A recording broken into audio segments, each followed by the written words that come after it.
E vamos para a próxima leitura. Preparação do ator, de Konstantin Stanislavski. Nosso parte 4 da descontração dos músculos.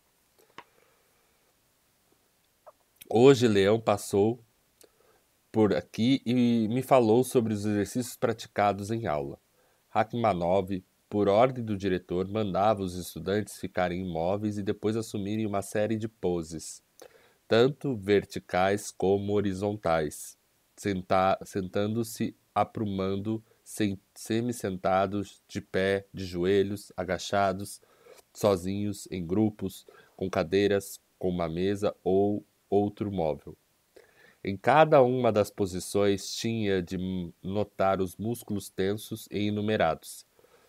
Está claro que em cada pose determinados músculos ficam tensos, mas só os que estiverem diretamente envolvidos é que podiam continuar contraídos e nenhum outro ao redor deles. Era preciso lembrar também que há vários tipos de tensão. Um músculo que fosse necessário para manter uma determinada posição podia contrair-se, mas apenas o mínimo indispensável para a pose. Todos esses exercícios requeriam o controlador, uma fisi- uma- do controlador, uma fisicalização intensificada. O troço não é tão simples como parece. Antes de tudo, requer uma capacidade de atenção altamente treinada, capaz de ajustar-se em rapidez e de estabelecer distinção entre várias sensações físicas. Numa pose complicada, não é fácil saber quais são os músculos que se devem contrair e quais não se devem. Assim que Leão saiu, recorri ao gato. Seja qual for a posição que eu invente para ele, quer o deite de cabeça para baixo, de lado ou de costas, fica pendurado por uma pata de cada vez ou pelas 4 juntas. Em todos os casos, é fácil notar que ele primeiro se recurva como uma mola e depois, com uma facilidade extraordinária, ajeita os músculos afrouxando aqueles de que não se precisa e mantendo rijos os que estão utilizando.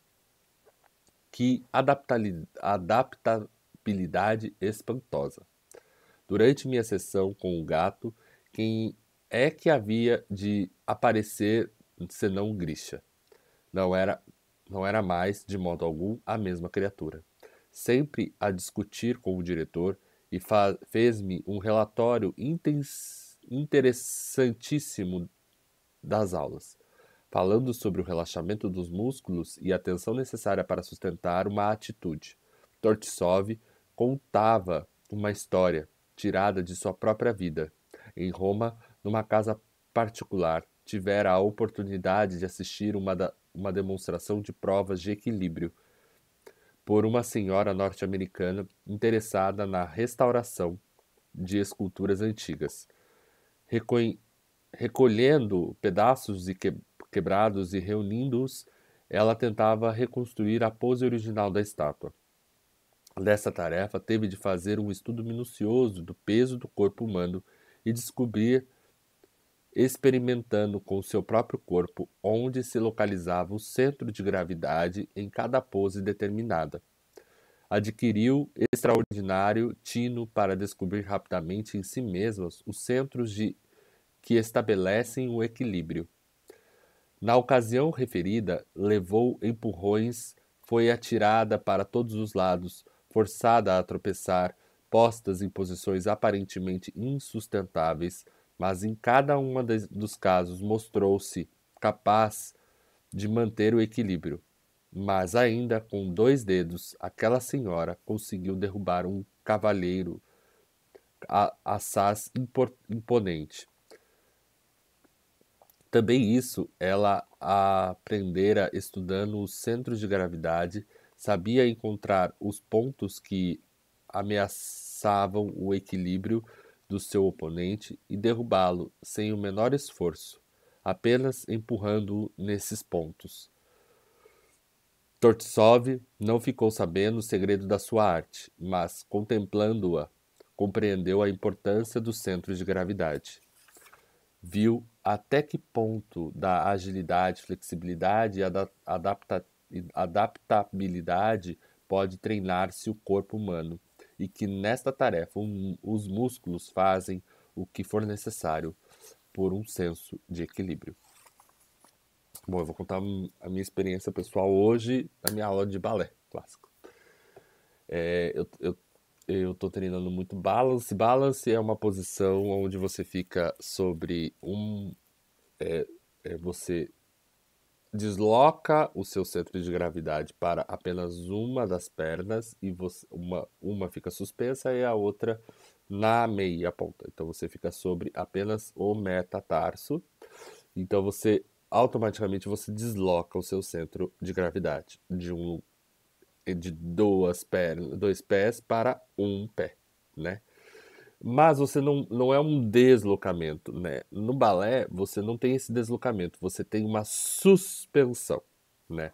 Então eu tô aqui e dois pés, né? Aí eu quero ficar em cima desse. Então eu tenho uma suspensão. É para cima, né? Eu suspendo o meu corpo para que não haja tensão e peso excessivo sobre aquela perna de base, aquela perna de apoio, a perna a qual eu estou trabalhando no balance, né? Então, e o que equilibra o meu corpo não é a perna é só o apoio. O que equilibra o meu corpo é todo um trabalho correto de rotação muscular, contração e relaxamento, crio espaços nas articulações e uma respiração correta. Então, para que isso aconteça, eu não posso me tensionar. Eu tenho que colocar consciência na estrutura desse corpo, né? E é isso que esse trecho do livro fala, né? Principalmente da mulher que ela estava remontando, restaurando a estátua, né? Ela fazia a posição da estátua para ela entender aonde cada peça e como cada peça pesa, para que quando ela terminar de remontar, ela não precisar colocar suportes de apoio e essa peça ela consiga ficar em cima dela mesma, né? Então,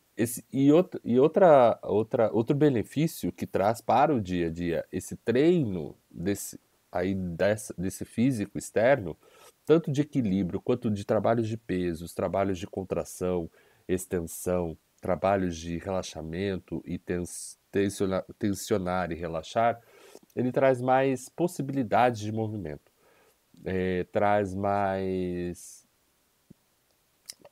capacidade do corpo de interpretar e lidar com situações, né? Ele vai criando caminhos e ajudando a mente a ser mais fluida, né? O corpo, ele não é separado da mente. Ele não tá, a mente não está aqui, o corpo está aqui. Eles coexistem na mesma, né?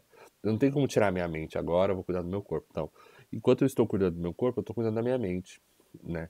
E principalmente quando a minha mente ela está totalmente focada nas estruturas do meu corpo e ela vai aprendendo, por que o músculo tal não está obedecendo? Ele está indo para um lado, ele está indo para um lado e a minha mente está indo para o outro. A mente vai aprendendo com o corpo a presentificá-la e parar de viver no futuro ou viver no passado. Ela se presentifica, né? Isso é o mais interessante, eu acho, assim, do estudo da mente, a presentificação, né, do estudo do corpo, é a presentificação da mente e do ser. Você vai criando um estado de presença mais fácil, né? Mais inteiro, né? E vai aprendendo a lidar com as circunstâncias nesse estado de presença, né? O como o meu corpo tá, né? Então, o corpo ele ensina muito a gente nesse processo todo, né?